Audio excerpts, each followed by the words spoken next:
Good morning, ladies and gentlemen, honorable ministers, High Commissioner of India to Maldives, distinguished guests, colleagues, ladies and gentlemen. I am very pleased to welcome you to the signing ceremony for the Greater Malay Connectivity Malay to Thilafushi link project between Ministry of National Planning, Housing and Infrastructure and FCON's Infrastructure Limited. Greater Malay Connectivity Malay to Thilafushi link project is a 6.7 kilometer sea crossing link from the southwest corner of Malay, running eastern to the south shore of Pilgiri, then along the southern periphery of reclaimed land on Gurifuru and terminating on land at Thilafushi. The project scope includes construction of 3 navigation bridges, viaducts and on-grade roads. The project is funded through $400 million line of credit from Indian Exim Bank and by a $100 million grant from the Government of India. This landmark project will allow seamless transportation between the islands and create enormous synergies and opportunities for growth and development of Greater Malay region. Now I invite Senior Ahmad Hamid, Permanent Secretary of Ministry of National Planning, Housing and Infrastructure, and Mr. R. Ananthakumar, Director of FCON's Infrastructure Limited, to sign the contract.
Thank you.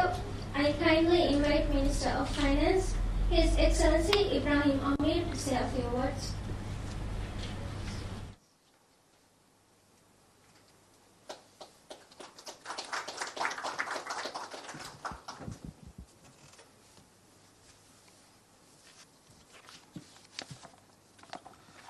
Bismillahir Rahmanir Rahim.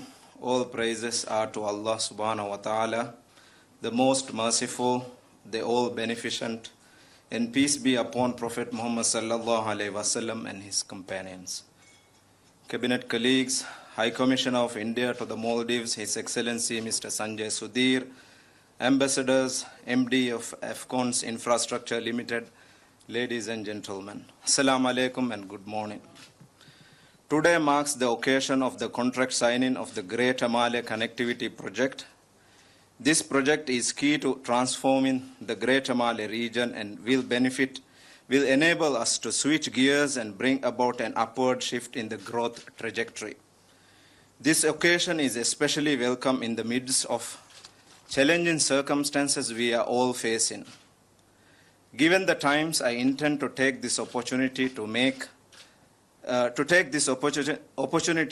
some remarks with a broader focus.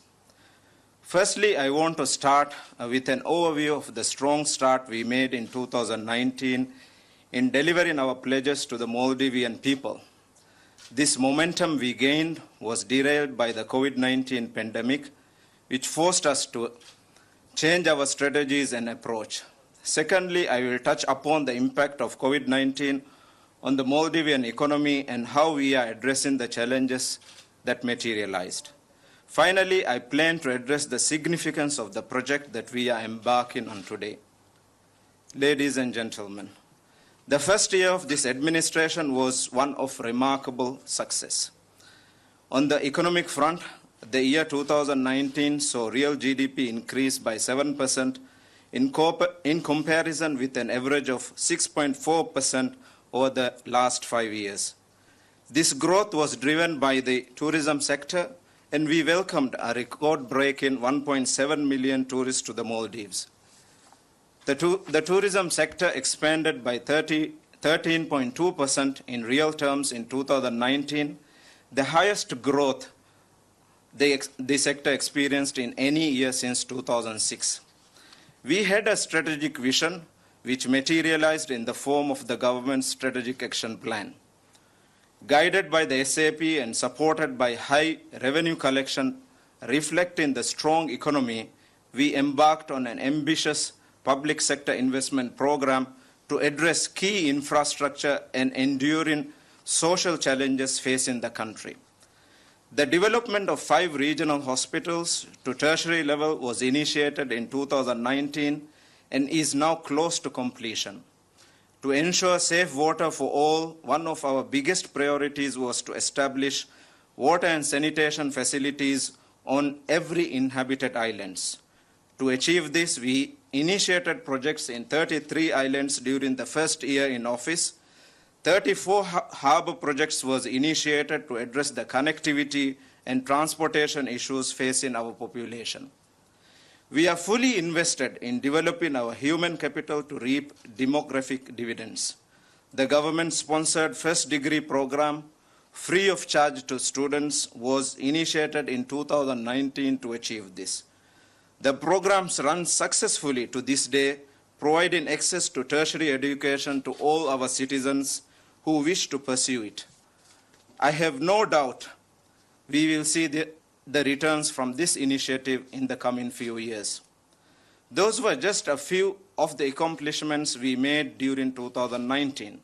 All in all, the year marked a great start to our work with many achievements. However, all of this changed in 2020 with the onset of COVID-19 pandemic. The Maldives was one of the worst affected countries economically. With the closing down of our borders and shutting down of the tourism sector, we experienced an economic contraction of 32% in 2020. Government revenue declined by around 50% compared to the budgeted levels, and in order to manage the fiscal situation in the deepest recession the country has ever experienced, we undertook strict fiscal consolidation measures and cut expenditure across almost all areas. The only exceptions were for the COVID-19 health and economic response efforts, to which we maintained support to the fullest. When we made the decision to heavily invest in the economic and health response to support our people and the economy during the difficult times, we were at a crossroads. One option was to reduce spending to the extent of our revenue collection, but it would have resulted in the welfare of our citizens declining and our economy suffering more in the long run. We would have had to reduce the salaries of our base public sector employees, cut subsidies on food, electricity, asanda, and stop most of our public sector investment programs. This would have had devastating effect on our people's livelihoods and crippled our businesses. But we refused to do this. We chose a different path. The alternative option was to sustain government spending to support our citizens and businesses, to cushion the welfare loss and keep the businesses ready when the economy reopens, and not to inflict long-lasting damage to the growth prospects of the country. This is the reason why we maintain full support to the COVID-19 health and economic response despite the tough fiscal situation. The health sector capacity in terms of testing and treatment has been much enhanced over the past 18 months or so, which enables us to deal with the COVID wave we experienced earlier during this year. We have made much progress on vaccination front, with over 70% of our population over 18 years of age fully inoculated, and the vaccination drive for children between the ages of 12 and 17 rapidly in progress. On the economic front, we have assisted around 23,000 individuals who lost their jobs or faced significant reductions in income through our income support allowance scheme. 2,117 SMEs and 419 large businesses have benefited through our COVID-19 recovery loan scheme over the past year or so, which helped prevent widespread layoffs and bankruptcies. If these layoffs had not been prevented, the economic recovery would be much more challenging, with surge and matching frictions hindering the return to full capacity. If the businesses had not received the timely support, we would have lost significant productive potential, pushing us years back in our development. As a result, the fiscal deficit increased markedly.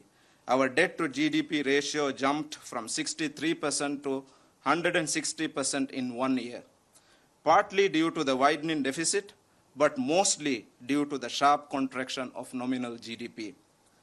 The increase in debt to GDP is something that we acknowledge, and we have strategies already implemented to address this.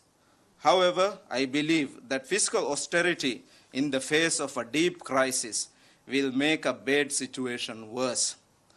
Under the circumstances that the world is facing today, there is an unavoidable trade-off between maintaining low fiscal deficits and supporting the economy. Saving lives and supporting the livelihoods are our priorities. As the chief economist of the World Bank, Carmen Reinhardt, said, "Win the COVID war first, pay for it later." Economics is not an exact science, and no two people hold the same views. Some believe that cutting subsidies, salaries, and stopping infrastructure projects is the way to go. I disagree completely. We are winning the COVID war and already won many battles without following the cynic's view. On account of our success in containing the spread of COVID-19, the gradual pickup of the global economy, and the support we have been providing to the domestic economy, we have managed to turn our focus on the path to recovery. Tourist arrivals have picked up significantly, and we are now hitting average daily arrival numbers close to the level we experienced in 2019. Revised projections indicate that the economy is on track to record a real growth of 22.7% in 2021 and an average of 9.8% over the period 2022 to 2025.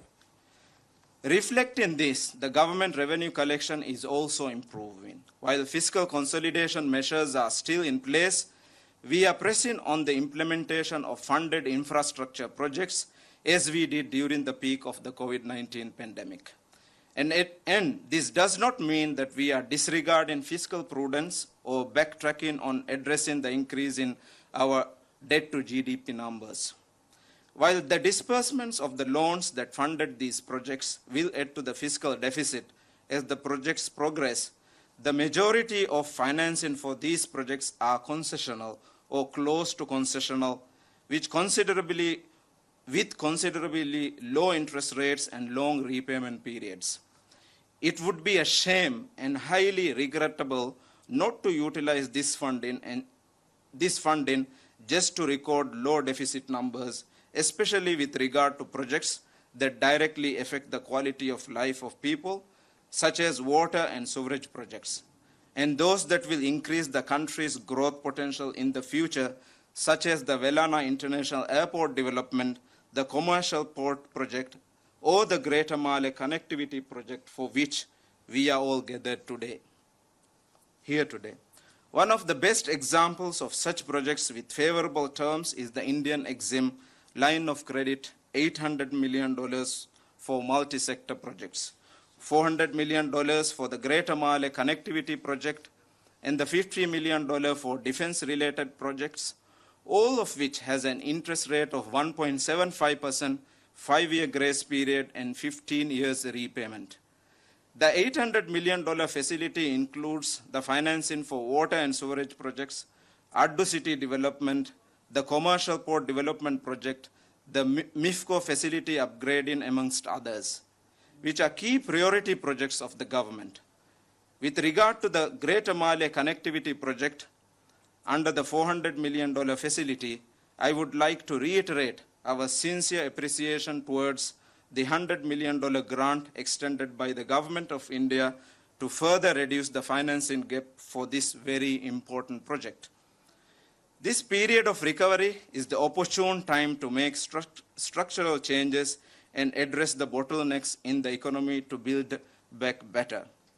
Projects such as the Greater Male connectivity project and the commercial port project are part of our plans to achieve this.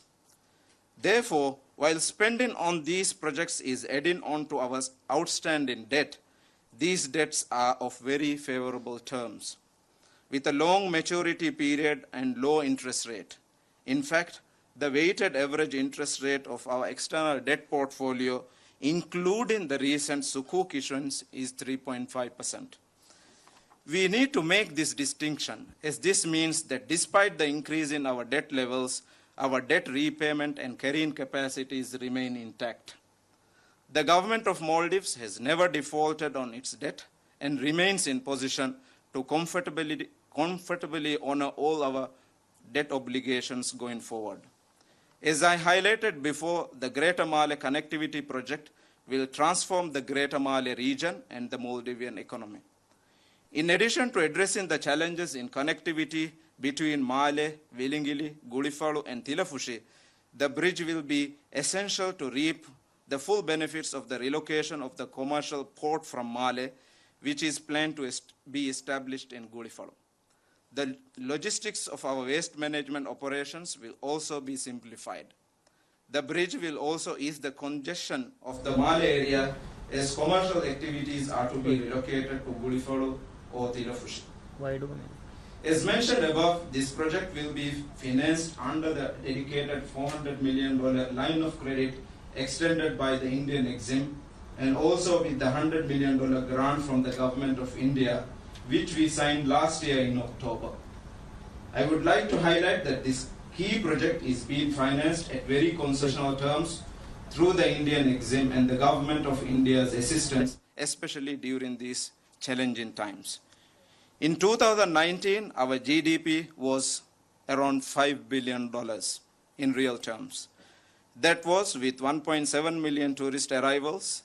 I am confident that we can double the size of the economy with the enhancement of the Velana International Airport capacity, completion of the new port development, the upgrade of the domestic transport network, together with the ongoing and planned new tourist resort developments. We are looking at a $10 billion economy in few years' time. I would like to thank the President, His Excellency Ibrahim Mohammed Solih, for his guidance in navigating through this crisis, for his vision for a prosperous future for the people of the Maldives. Before I conclude, I would like to thank the Prime Minister of India, His Excellency Narendra Modi, and the people of India for the generous support extended even during these difficult times. This is a testament to the strong bonds of friendship that we share. In addition, I would like to express my heartfelt appreciation to the High Commissioner, His Excellency Sanjay Sudhir, for his relentless efforts to make sure that these projects materialize. I thank you.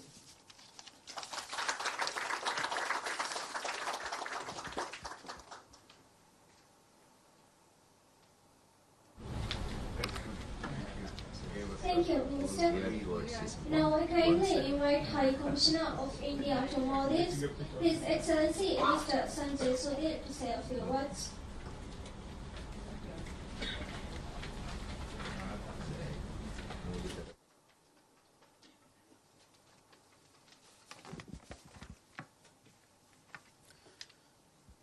Minister of Finance, Excellency Ibrahim Amir, Minister of Planning, Housing, Infrastructure, Excellency Mohammad Aslam, Minister of Transport, Civil Aviation, Excellency Aishat Nahula, Minister of Economic Development, Excellency Fayaz Ismail, Foreign Secretary, Excellency Abdul Kafoor, Managing Director of Afcons Infrastructure Limited, Mr. Parmasivan, Senior Representatives of Shapurji Polonji Afcons, distinguished guests, ladies and gentlemen.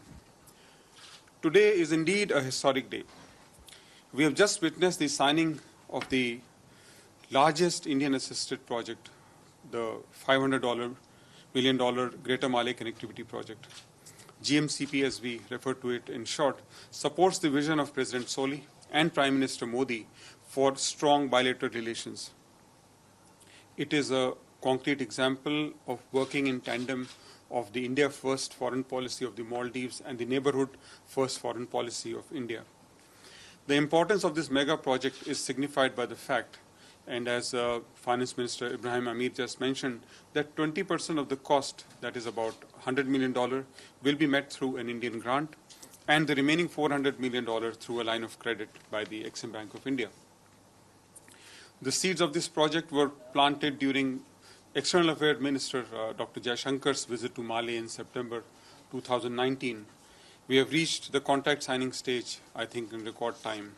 I wish to acknowledge and thank all ministers, Foreign Secretary, and friends present here in this event for their contribution. I recall a meeting held in 2019 in Mofa, where Minister Aslam made a very detailed and thorough presentation on the project. The Indian delegation was indeed so impressed that they immediately got down to work, and we have made so much progress. I must acknowledge that. It has been a mission for all of us, and today I can say that it is mission accomplished. Thank you all. Of course, it's not all yet done, but at least we have reached a very concrete milestone today, and now we move to the implementation stage, and we look forward to the groundbreaking of the project very soon. We have always proudly maintained that the Indian model of development cooperation is demand-driven. The priorities are set by the host government, and they also have a major role in execution of the project. This is true not only for the high-impact community development projects, but also for the much larger line of credit projects. The high-impact community projects involve the local councils and the line ministries in a major way in their implementation. As far as the line of credit projects are concerned, and as a case in point, the DPR for this mega project has been prepared by the government of Maldives. The tendering process has been carried out by the government of Maldives. So has the selection of the contractor as well as the signing of contract. We are proud of the transparency and the inclusiveness of the process. It gives us satisfaction that in India's model of development cooperation, strong capacities have been built in the government here, be it technical or financial. I also wish to mention that GMCP was not a part of the initial $800 million line of credit which was discussed and decided during President Soli's state visit in December 2018. This was a request which came much later, but then seeing the importance of the project for the government of Maldives, Indian government responded very positively. If you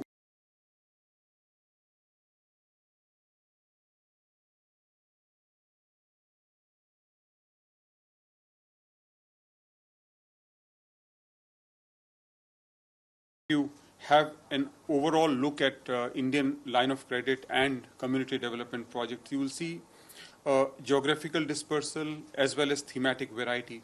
Our effort always has been to create socio-economic assets which serve the priorities and the objectives of the government of Maldives. We are happy that Afcons Infrastructure Limited is the company which has been chosen by the government of Maldives to implement this mega project. With their global experience and niche expertise, I'm sure that they will do a wonderful job in terms of both quality as well as timelines for implementation. Mr. Parmasivan, MDF Cons, was just mentioning to me yesterday that they have engaged some of the world's leading consultants, experts, and designers to support the project. Going by their track record, I am very confident that GMCP will be an iconic and enduring asset which fulfills the objectives it is supposed to serve for the government of Maldives. In conclusion, I wish to say that GMCP is a concrete proof that India is a robust development partner of the Maldives, in addition to being the first responder in times of any emergency in the Maldives. This iconic project will give a major boost to the Maldivian economy, as has been very, very elaborately mentioned by the finance minister. It will support livelihoods, provide jobs, and contribute in propelling Maldivian economy to its true potential. And we really hope and very confident actually that the economy will reach a $10 billion mark very soon. As we enter the implementation stage, we will continue to seek the support of all of you, which we have received so far. But since we are going to enter a very different and a very key phase of the implementation part of the project, we again request you for your continued support. Thank you very much.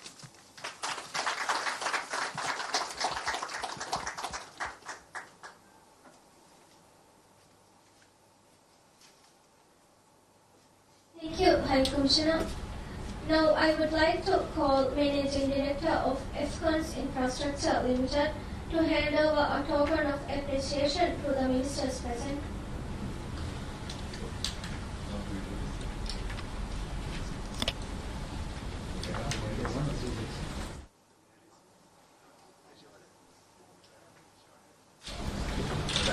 His Excellency Muhammad Aslam.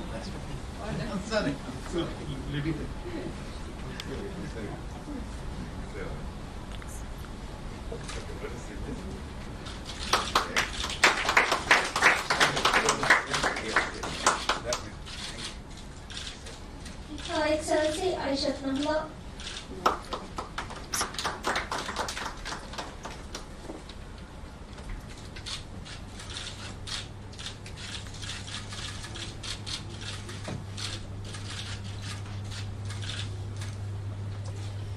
His Excellency Ibrahim Amir.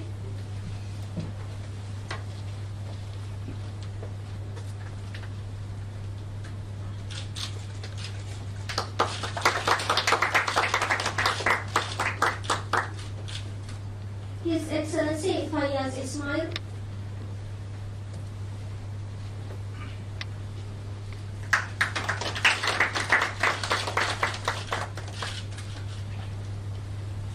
Thank you.